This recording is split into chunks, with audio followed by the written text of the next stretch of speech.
Let's do it. Drop in.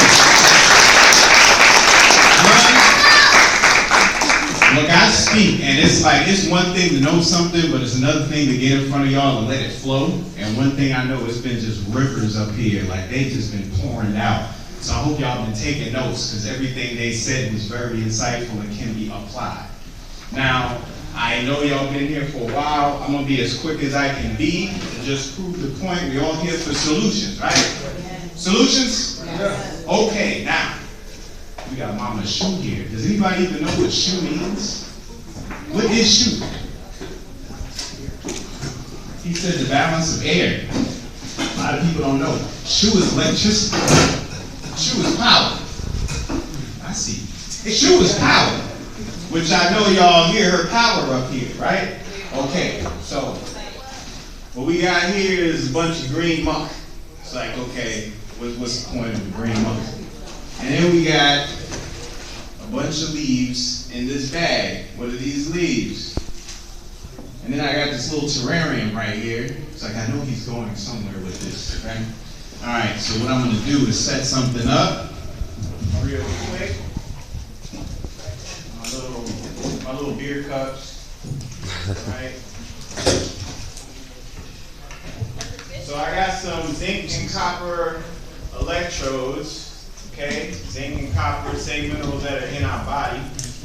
Okay, and what I'm going to do is I'm going to pour this juice right inside the cup. Pour that in there. Pour it in there. All right. Now, next thing I want to do is take this little digital clock that has some electrodes too and some wires, and I'm going to drop the copper in there and the zinc in there. And do I have anything? Oh, look at that. It's 12 o'clock. Well, no, it's not really 12 o'clock, but it's working. Huh? Okay, so how did I make this clock work with some green juice?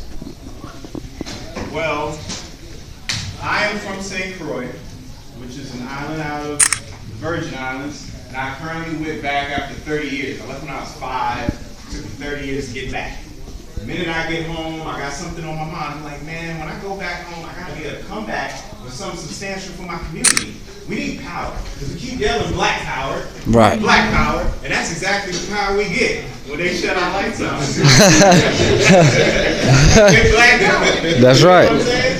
So I'm like, we need some real power, and we need some real solutions, because people got cancer, people got AIDS, people dying. We talking whether it's your grandmama or it's a niece or nephew or little brother or your child. They're getting taken out of the game because they're eating, as Brother True was talking about earlier, they're eating all of these foods that are not consistent with their body and it's breaking them down. So I was like, I gotta bring something back. So when I went back home, I got taught about this leaf here called love bush, also known as bryophyllum, which I was told is great for the kidneys, which I was able to find out it was. But in my further research, I come to find out that the plant produces electricity. And if you have 1 kilogram of this plant, you can produce 20 kilowatt hours of electricity from the plant. Now this juice that is not 1201, so we officially got 1 minute worth of juice up in here. This particular plant right here, this juice is over a month old. It's 6 weeks, which means the juice from this plant will last for almost 6 months, the juice, in order to produce electricity. So it's like, okay, you power the digital clock. What about my home? What about a city? Well, these plants can be grown in Detroit. I've already started selling the leaves to the people. I got people sprouting all over Detroit right now with their little nurseries, and we got our own terrarium. What you see right here, these plants grow out of the nodules of each one of these leaves here, meaning one leaf can create anything between 10 and 30 plants. Not leaves, but full-grown plants. All right? So all these plants you see grew out of a leaf. So you take the plant off the leaf, you put it in the soil, it grows big, you take a leaf off, and you keep repeating the process. So it's an eternal leaf. You get it? You don't get it eternally. Come on now. All right. So, if you have hoop houses over the winter, you know what I mean? Well, I would really suggest people to grow in their home over the winter and then transplant outside